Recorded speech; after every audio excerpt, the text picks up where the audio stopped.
नमस्कार, मैं हूं पंकज मटपाल और आज इस वीडियो में मैं दूंगा आपके उस सवालों के जवाब। तो शुरू करते हैं सवाल जवाब का सिलसिला और लेते हैं एक एक करके कुछ सवाल। पहला सवाल जो मैं ले रहा हूं, पूछा है शेख जावेद ने। तो जावेद जी, आपने कहा है कि आप मेरे वीडियोस देखते रहते हैं और आपको काफ़ी जानकारी मिलती है, रेगुलर व्यूअर हैं, so thank you very much. आपने बताया आपकी एज है 38 ईयर्स की और 13 साल के बाद चाहिए आपको 20 लाख रुपए, 18 साल के बाद 35 लाख रुपए और फिर 20 साल के बाद में 40 लाख रुपए। 3 फंड में आप इन्वेस्ट करना चाहते हैं। एसबीआई कॉन्ट्रा फंड में ऑलरेडी 4000 की एसआईपी चल रही है। उसके अलावा SBI large and mid cap fund में और एसबीआई स्मॉल कैप फंड में भी एसआईपी चल रही है। सुकन्या समृद्धि योजना में भी आप इन्वेस्ट कर रहे हैं।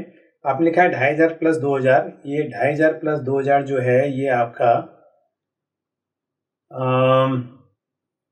सुकन्या समृद्धि योजना में कितना है, एसबीआई लार्ज मिड कैप में कितना है, एसबीआई स्मॉल कैप फंड में कितना है, ये बाइफरकेशन आपने नहीं दिया हुआ है, तो थोड़ा सा यहाँ पे मुझे क्लैरिटी नहीं है। बट पहली बात तो ये है कि आपने 3 फंड चुने हैं और तीनों फंड्स एसबीआई के हैं। एक ही फंड हाउस के मल्टीपल स्कीम लेने की बजाय अलग अलग फंड हाउस से लेंगे तो ये बेहतर होगा।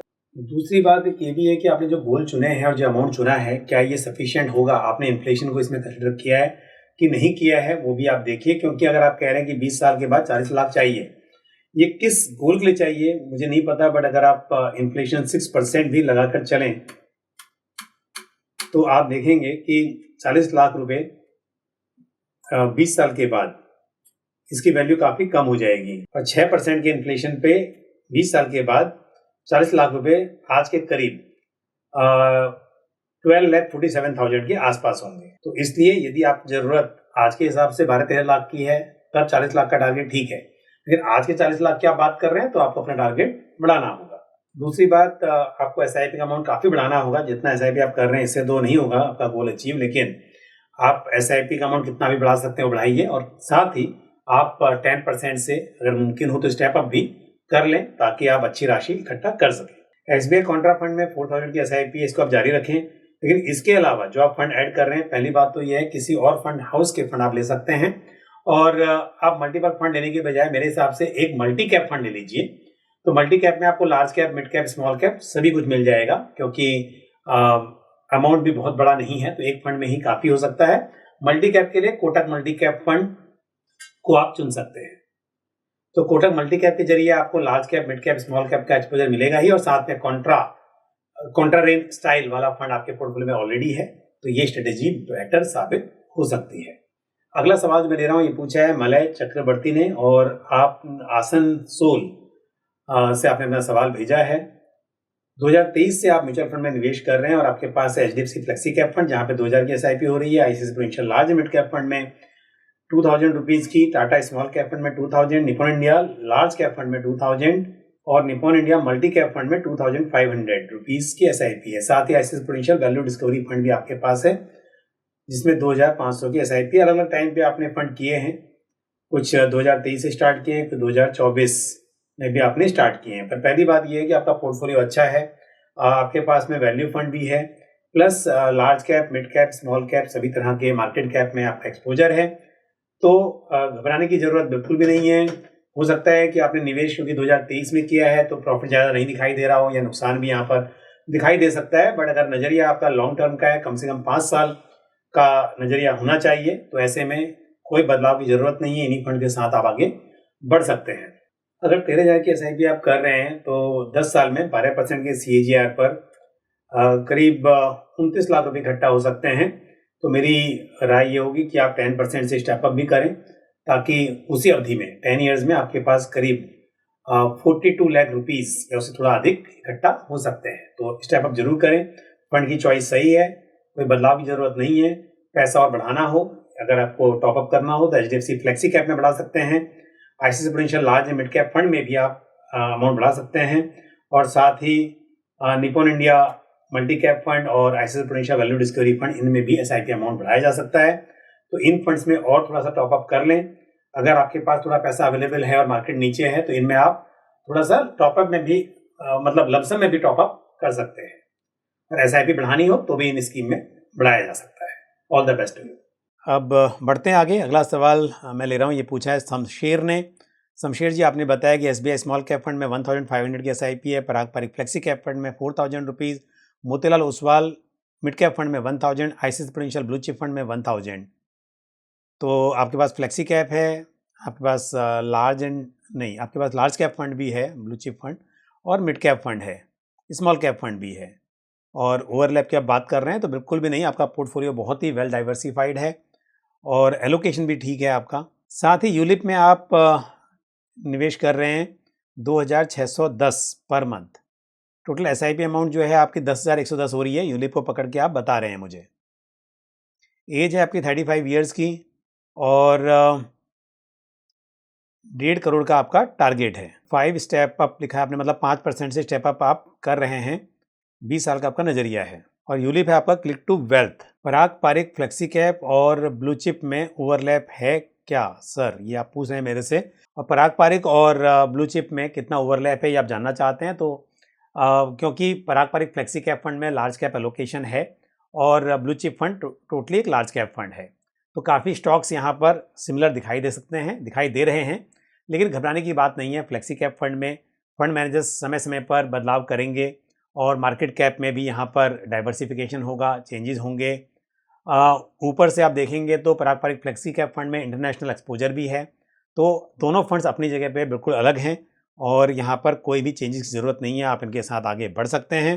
तो 10,110 का जो इन्वेस्टमेंट आप कर रहे हैं 12% के CAGR पर कैलकुलेट करूं, हालांकि यूलिप में कुछ चार्जेस भी हैं, लेकिन फिर भी मैं अगर 12% टोटल आपके इस पर मानकर चलता हूं और 5% से स्टेप अप की जो बात कर रहे हैं उसको कंसिडर करता हूं, तो देखते हैं 20 साल में कितना पैसा बनता है। तो करीब 1 करोड़ 29 लाख 1 करोड़ 29 लाख की आप उम्मीद कर सकते हैं।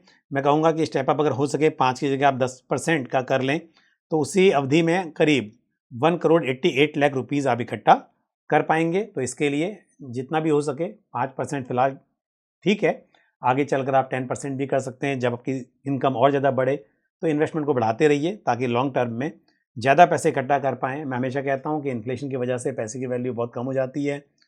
आप अगर देखेंगे कि आपका अगर 2 करोड़ रुपए भी इकट्ठा होता है 20 साल में तो उसकी वैल्यू काफ़ी कम हो जाएगी। 6% के इन्फ्लेशन पर 2 करोड़ की वैल्यू अब से 20 साल के बाद करीब 62 लाख रह जाएगी। तो इसके लिए आपको अपने एसआईपी अमाउंट को समय समय पर बढ़ाते रहना चाहिए ताकि आपका जो अमाउंट है वो बड़ा इकट्ठा हो सके। बढ़ते हैं आगे और लेते हैं अगला सवाल। आपने कहा है कि अभी मार्केट डाउन साइड में है और ऐसे में मेरे वीडियो आपका मार्गदर्शन करते हैं, तो डेफिनेटली मेरी कोशिश यही होती है कि मैं सही से गाइड करूं और इसलिए आपने देखा होगा कि मैं काफ़ी समय से डाइवर्सिफिकेशन और एसेट एलोकेशन की बात कर रहा हूं। मैंने हमेशा कहा कि थीमेटिक फंड्स आपके पोर्टफोलियो में होने चाहिए लेकिन छोटी मात्रा में, और उन्हीं के पोर्टफोलियो में होने चाहिए जिनको थीमेटिक फंड्स के बारे में जानकारी है, जिन्हें मार्केट की समझ है। अदरवाइज डाइवर्सिफाइड फंड में निवेश करें, स्मॉल कैप में एक्सपोजर कम हो। आपके एज 25 ईयर्स है तो आपके पास तो काफ़ी समय है, लॉन्ग टर्म का होराइजन आप लेके चल सकते हैं। निफ्टी 50 इंडेक्स फंड में 1000 rupees, SBI large mid cap fund में 500 rupees, Kotak multi cap fund में 500, Nippon India small cap fund में 500, और आप कह रहे हैं 15% से स्टेप अप करेंगे और 35 साल का इन्वेस्टमेंट होराइजन है आपका, और 5,000 रुपये से SIP और बढ़ा सकते हैं। आप कह रहे हैं कि SIP और कर सकते हैं, तो नई स्कीम की ज़रूरत नहीं है। आपके पास जो फंड्स हैं उसमें काफ़ी छोटा इन्वेस्टमेंट हो रहा है, 500-500 रुपये की SIP कर रहे हैं, तो जो 500 बढ़ाना है, मेरी राय ये होगी कि आप SBI large and mid cap fund में 500 रुपीज़ बढ़ा लें, ये बेहतर होगा। और ये कोटक मिड कैप फंड में 500 रुपये और Nippon India small cap fund में 500 रुपये है। आगे कभी पैसे बढ़ाने हो तब इनमें बढ़ा सकते हैं। फिलहाल के लिए मेरी राय ये होगी कि आप SBI large mid cap fund में अमाउंट को ऐड कर दें, तो 500 रुपये का भी SIP है, उसे 1000 रुपये कर लें। तो 500 रुपये की SIP बढ़ाने के बाद में आपके 3000 की SIP होगी। अगर मैं कैलकुलेट करूं, वैसे इससे कोई फ़र्क पड़ता नहीं है, क्योंकि अब अगर 35 साल की बात कर रहे हैं तो 35 साल में तो आप बहुत ज़्यादा इन्वेस्टमेंट करेंगे। लेकिन फिर भी अगर कैलकुलेट करें यहाँ पर हम लोग कि 3000 की SIP से कितना पैसा बन सकता है, तो 3000 की SIP 35 साल का होराइजन, 15% का स्टेप अप, 12% का CAGR में मान के चल रहा हूँ, तो 10 करोड़ 26 लाख रुपए इकट्ठा हो सकते हैं 35 साल में। लेकिन अगेन प्रॉब्लम यह है कि अगर आप वैल्यू देखेंगे तो 35 साल के बाद 10 करोड़ की वैल्यू 10 करोड़ नहीं होगी। अगर 6% का इन्फ्लेशन भी मानकर चलें तो आपका जो टोटल पोर्टफोलियो की वैल्यू होगी उस वक्त पर 10 करोड़ 26 लाख, उसकी वैल्यू 6% के इन्फ्लेशन पर करीब 1 करोड़ 34 लाख के आसपास होगी। इसके लिए 10 करोड़ बड़ा लगता है, लेकिन वैल्यू आप देख रहे हैं 35 साल के बाद में तो काफ़ी कम हो रही है। लेकिन कोई प्रॉब्लम नहीं है, आपने 2,500 से शुरुआत की, 500 बढ़ा के 3,000 कर रहे हैं, समय बहुत लंबा है, इनकम काफ़ी बढ़ेगी, कई गुना बढ़ेगी, तो आप समय के साथ में निवेश की राशि को और बढ़ाते रहिए, समय समय पर टॉपअप करते रहिए। फंड्स भी फिलहाल के हिसाब से अच्छे हैं। All the best to you. अगला सवाल जो मैं ले रहा हूँ पूछा अजीत ने। अजीत जी, आपने कहा है मुंबई के रहने वाले हैं और पिछले 6 महीने से आप कुछ फंड्स में इन्वेस्ट कर रहे हैं, बल्कि आपने 6 महीने पहले लमसम में किया हुआ है। Motilal Oswal mid cap fund में 8 लाख रुपए और बंधन स्मॉल कैप फंड में 5 लाख रुपए, Nippon India multi cap fund में 7 लाख और एसबीआई कॉन्ट्रा फंड में 5 लाख। और आपका 15 साल का इन्वेस्टमेंट होराइजन है। फंड्स कैसे हैं? फंड्स अभी अच्छे हैं, लेकिन अगर आपने 6 महीने पहले निवेश किया है तो मेरे हिसाब से आपने जो कैटेगरी चुनी है वो सही नहीं है, क्योंकि 6 महीने पहले मिड कैप स्मॉल कैप, वैसे तो पूरे मार्केट की बात करें तो काफ़ी ग्रोथ यहाँ पर हो चुकी थी, काफ़ी मार्केट में रैली हुई थी और ऊपर से आपने लमसम इन्वेस्टमेंट किया हुआ है। अब ठीक है, लॉन्ग टर्म होराइजन है तो आप इन्वेस्टेड रहिए। फिलहाल में आपको नुकसान दिखाई दे रहा होगा, घबराना नहीं है और इन्हीं फंड्स में आप बने रह सकते हैं। Stay invested for long term, ताकि नुकसान की भरपाई तो होगी ही, आपको फायदा भी होगा। फिलहाल यदि आपको कुछ पैसा इन्वेस्ट करना हो तो इन फंड्स में ऐड करने की बजाय यदि आप निफ्टी 50 इंडेक्स फंड में करेंगे तो बेहतर होगा। तो लार्ज कैप इंडेक्स फंड में आप लमसम पैसा इन्वेस्ट कर लें तो पोर्टफोलियो बैलेंस भी हो जाएगा और ये बेहतर होगा। दूसरी बात, यदि एसआईपी करनी हो तो आप Nippon India multi cap fund और एसबीआई कॉन्ट्रा फंड में एसआईपी कर सकते हैं। लॉन्ग टर्म के लिए अच्छा होगा और आगे चलकर आप मिड कैप और स्मॉल कैप में भी एसआईपी कर सकते हैं, क्योंकि लॉन्ग टर्म की बात कर रहे हैं। पर फिलहाल के लिए मैं कहूँगा कि स्मॉल कैप मिड कैप में आप फिलहाल ऐड ना करें। मल्टी कैप के जरिए स्मॉल कैप मिड कैप का एक्सपोजर आप ले सकते हैं और साथ ही एसबीआई कॉन्ट्रा फंड जो है उसमें भी एसआईपी ऐड की जा सकती है। लमसम के लिए मैंने आपको बता दिया, निफ्टी 50 इंडेक्स फंड मेरे हिसाब से सही चॉइस रहेगी। अगला सवाल मैं लूँगा जो पूछा है मिलन पाल जी ने, और आपने बताया कि आप सीआरपीएफ के जवान हैं, तो बहुत खुशी हुई जानकर। और 38 की आपकी एज है, गोल आपका 10 साल का है, 10 साल के बाद आप रिटायरमेंट लेना चाहेंगे, तो आप 10 साल में एक अच्छी राशि इकट्ठा करना चाहेंगे। Nippon India small cap fund में 3,000, Motilal Oswal small cap fund में 2,000, एचडीएफसी मिड कैप फंड में 2,000, एडलवाइज मिड कैप में 2,000, कोटक मल्टी कैप में 2,000 और जेएम फ्लेक्सी कैप फंड में 2,000। साथ ही ICICI Prudential multi asset fund में 1,500 रुपये और पारंपरिक फ्लेक्सी कैप फंड में 1,500 रुपये। आपका पोर्टफोलियो बहुत ही अग्रेसिव पोर्टफोलियो है। आपने स्मॉल कैप में 4,000 और मिड कैप में 4,000 रुपये निवेश किया हुआ है, जबकि आप अगर देखेंगे तो मल्टी एसेट और फ्लेक्सी कैप में कम है। इवन जो जेएम फ्लेक्सी कैप फंड चुना है आपने, उसमें भी आप देखेंगे तो मिड कैप स्मॉल कैप का एक्सपोजर काफ़ी ज़्यादा है। उस हिसाब से बहुत अग्रेसिव पोर्टफोलियो है। हालांकि नज़रिया आपका 10 साल का है, लेकिन फिर भी मैं कहूँगा कि अगर स्मॉल कैप मिड कैप में एक्सपोजर थोड़ा कम करें और फ्लेक्सी कैप और मल्टी एसेट में बढ़ा लें तो पोर्टफोलियो बैलेंस रहेगा और शायद आपको यहाँ पर फिर गिरावट में नुकसान कम होगा, इसके मुकाबले कि आपका स्मॉल कैप मिड कैप में ज़्यादा निवेश हो।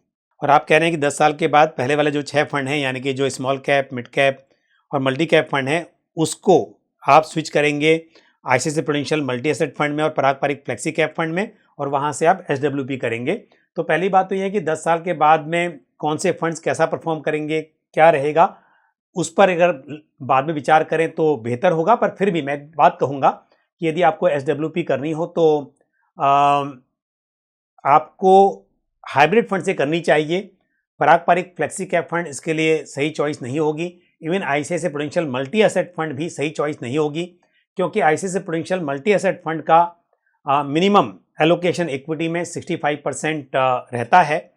तो इस हिसाब से देखा जाए तो ऐसे फंड में आप निवेश कर लें जहां पर इक्विटी एलोकेशन कम हो और फिर वहां से आप एसडब्ल्यूपी करेंगे तो बेहतर होगा। लेकिन 10 साल के बाद कौन से फंड सही रहेंगे, इसकी बात हम भविष्य में कर सकते हैं। फिलहाल के हिसाब से मैं कहूँगा कि जब आप इन्वेस्टमेंट कर रहे हैं 10 साल के लिए, तो स्मॉल कैप में एक्सपोजर थोड़ा कम कर लें, मिड कैप में भी थोड़ा कम करेंगे और जो बाकी फंड्स हैं चाहे मल्टी कैप फंड के जरिए आप बढ़ा सकते हैं, तो मल्टी कैप, फ्लेक्सी कैप और मल्टी एसेट फंड, इनमें SIP अमाउंट बढ़ा लें तो ये मेरे हिसाब से सही रहेगा। All the best to you. तो आज इस वीडियो में मैंने कुछ प्रश्नों के उत्तर दिए। मुझे उम्मीद है ये जानकारी आपको पसंद आई होगी। जो भी आपके सवाल या सुझाव हों आप कमेंट बॉक्स में पोस्ट कर सकते हैं। आज के लिए बस इतना ही। अगले वीडियो में फिर किसी इंपॉर्टेंट टॉपिक के साथ या आपके सवालों के जवाब के साथ आपसे मुलाकात होगी। Thank you. जय हिंद। म्यूचुअल फंड निवेश बाजार जोखिमों के अधीन है।